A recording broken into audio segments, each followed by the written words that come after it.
Hi, I am Jilma Clarke Shackleford, a realtor with Grow Local Realty, and I'm over here at the Ashton Shoe Repair shop off of Capital Blvd, and I'm here to speak with the owner regarding his products and services. So let's go on in and see what he has to say. Hey, so we're here at Ashton Shoe Repair. This area right here is our paint station. We work with this company called Angelus. They have all the colors that we need for our Jordan restorations and our Jordan customs.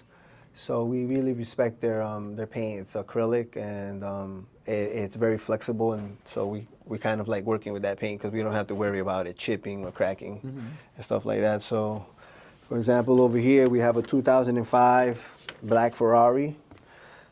It's a collector's item at this point. So the customer wants me to re-glue it. So we're working on these. And then we have a repaint over here. So this is like a military blue.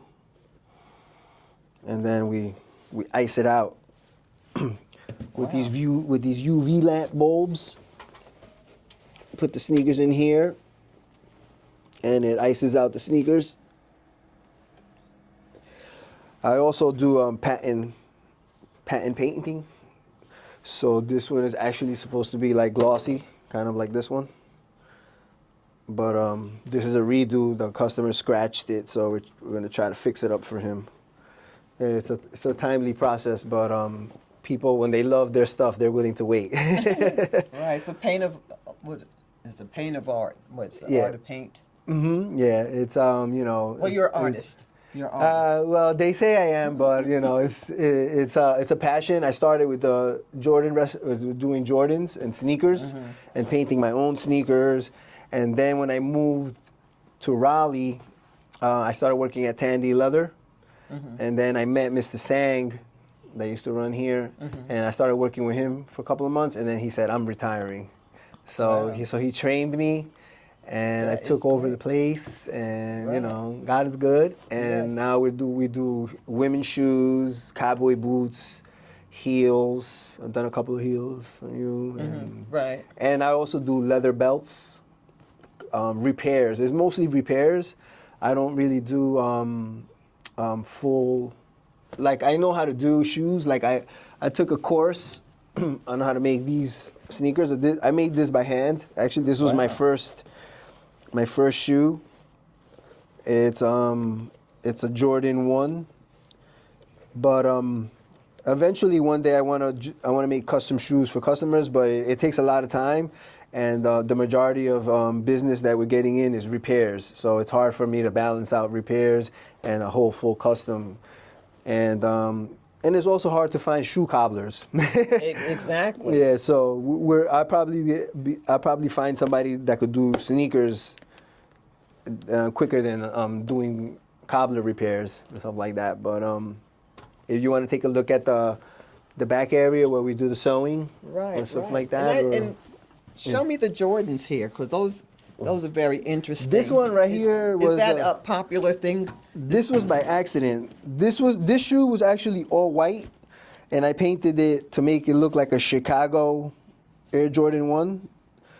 And then I started going to paint shops, and every time paint would fall on it, it actually happened by accident. But there's people, including myself, that know how to do these splashes, but this one came out really hard to replicate. I don't know if somebody could replicate it, but you know, it's all a process. But they're mine, and I'm not really selling them. I just wanted to display it, because eventually we want to grow. And these are all our incoming repairs. Like this customer, he wants to take this leather out, and he wants to put a rubber one. Oh, okay, that's oil slip, because he wants to do it. He wants to switch it for motorcycle riding. Oh, okay. So these are all our incoming repairs, and then over here we have a 1950 shoe cobbler boot repair. It still works. I think sometimes it works better than my new one, which is a 2900 shoe patcher. And sometimes this one doesn't get the job, then I go to the old one and that one does a better job. And then this is a straight stitcher. This one is also a very important machine. And we have a skiver here that What's the thins skiver? out. It thins out the leather. So this one right here is actually, this was 2 pieces, so we sliced it in half, and this machine slices it. Wow. And we also do That's a nice suede. pair of shoes, yeah. We do suede cleaning, suede restoration. So this one is really dirty, so what we do is we brush it, we put some mink oil on it, and try to revitalize it. And this one is not due till next week, so that's why it's still drying. Right, And we also do sneaker cleaning, UGG cleaning, and then this side over here is where we get all the dirty work happens back here. Uh-oh. This is a machine. This is a Landis K. It stitches boots. We're trying to upgrade this one. This one's kind of giving us a lot of problems. We have to constantly hire a mechanic. But it has a little age on it. This one is from like the 60s. Right. Do Yeah. they make machines like that They now? do. They're like about 10 grand, brand new, probably more. Right. But so we keep trying to fix this one, but we're kind of like gonna either rebuild it or just get rid of it and hopefully get a new one. Right. But keep that one because that's an antique. Yeah. And then over here, this is a boot press. So when we do glue jobs, this machine over here kind of goes down and it presses the boot. Oh, okay. And then it gives it a solid bond. And then this machine right here is an old one. It's an oldie but goodie. It's a TurboMaster 2000. We're definitely gonna get a new one, but this one gets the job done right now. Now, what is that It for? grinds all the edges of a shoe that we're creating, like this shoe over here. I'm sorry, this shoe right here. We ripped out the whole bottom. She wanted to restore the shoe. It's special and it fits comfortable. So we put a new welt. And then now we're gonna put this on here.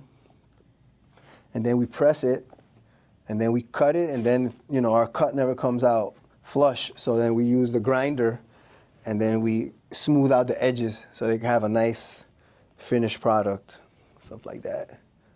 We also do little Harley Davidsons, leather jackets. We switch buttons, old buttons to new buttons. A lot of people are like, "Oh man, thank God you're still open because I don't know how to put my own buttons." Oh, so okay. they're like, "Bring them to me." Right. So exactly. like right here, this guy, he left his shoe in water, so it dry rotted, and look, it's breaking apart. So now we're gonna peel it off, and then put a new one on down here. Well, that's interesting. And then see how it overlaps? That's where the grinder comes in and smooths it out and makes it look like it's like from the Wow. factory. And then we also do heels, like this lady. Like a lot of people, as soon as this cap comes off, they throw their shoes away and then they just buy new ones. But there's people that have problems with their feet, with bunions or something, and it's hard for them to find the shoe. So they just come and change the caps. Right. And then you're also good to the environment because a lot of these shoes go to the landfill, and then they burn it, and then all the plastic goes into the air. So instead of adding to the pollution, you could just restore your shoes and be good to the environment, and at the same time save money and help the local business get Right, something right. too, and put a smile on people's faces because it's hard to find a cobbler nowadays. Exactly. They're They're grandfathers. very, they're very limited here in the Raleigh area. Several of them have closed out. Yeah, and they're all grandfathers that want to retire, and nobody wants to pick up the trade. So Right. yeah, it's right. hard. But it's so. definitely needed. Yeah, thank you. I'm telling you, this has really been an education for me.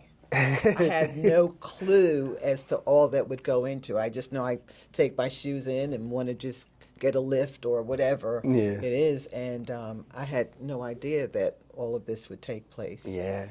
Yeah. And a polish So- too. Like, you want to go for a job interview, you shine it up for you. As soon as you walk in, you get the job. You got the job. Well, that's a good one. That's worth it. That's worth it. Really. As I stated, this has been a great experience for me.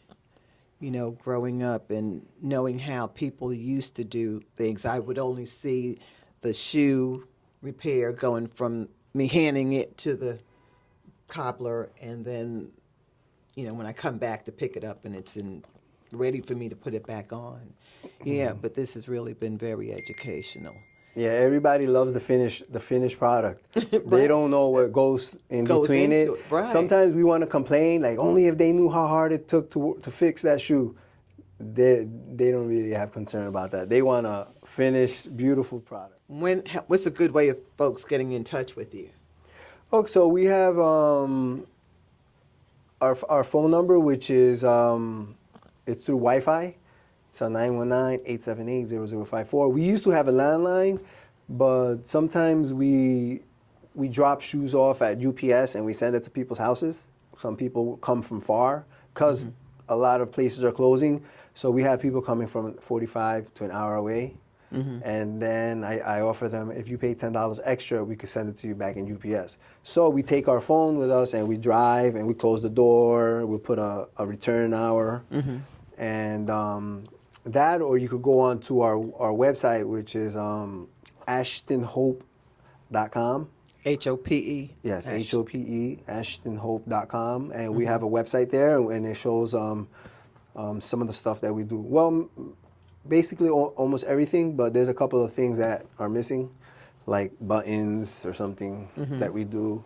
And sometimes we have people doing, like I have a guy that his golf shoe broke and I had the tool to tighten it. So, you know, like a lot of odd jobs, you know, it's like they look at us like we're like the hardware store or something. I bet you the cobbler has it, and we come and we search, and sometimes the Mr. Sang that used to own this for like 20 years, he left me a bunch of tools, and years later I'm like, oh wow, this is what this is for. Right, exactly. So, and I always thank him, but he went back home, so I don't see him anymore. But Right. I miss him. I used to come here when he was a good guy. So we're also in Raleigh, and what's this, like considered East Raleigh? Is it North Raleigh? Yeah, East. Right. Yeah, East Raleigh, where the old Burlington Coat Factory used to be. A lot of people remember this place from the old Burlington Coat Factory. Right. We're by the Raleigh International Church, Stars and Stripes, and we have it's a good location. There's cameras everywhere now, so we're a little bit more secure, as you can say. Yes. You know, and we have, you know, good places to eat around here. So it's a good area. We always have parking. Right. You know, thank God for parking. Yeah, exactly. But yes. And you can also go on Google.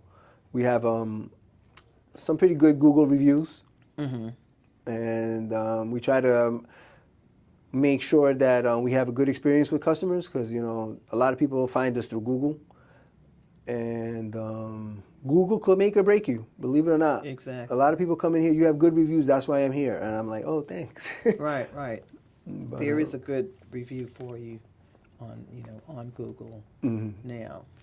But I greatly appreciate you allowing us to come in and take some of your time, and also to just give us the education. That's really important. And I think people have more of an appreciation now of that service that's provided. Yeah, we're still around. Exactly. That's for sure, because I've been in this area for a long time, and there weren't a lot of cobblers around to start with, but now you just can't really find it. So Yes. I know I have referred some people over here to you too, so, and they've been, very pleased. I thank you very much for that. Yeah, okay. All right, well, thank you so much. Thank you. You're Appreciate it. welcome. Have a good one. Anytime. All right, Thanks for take coming. care.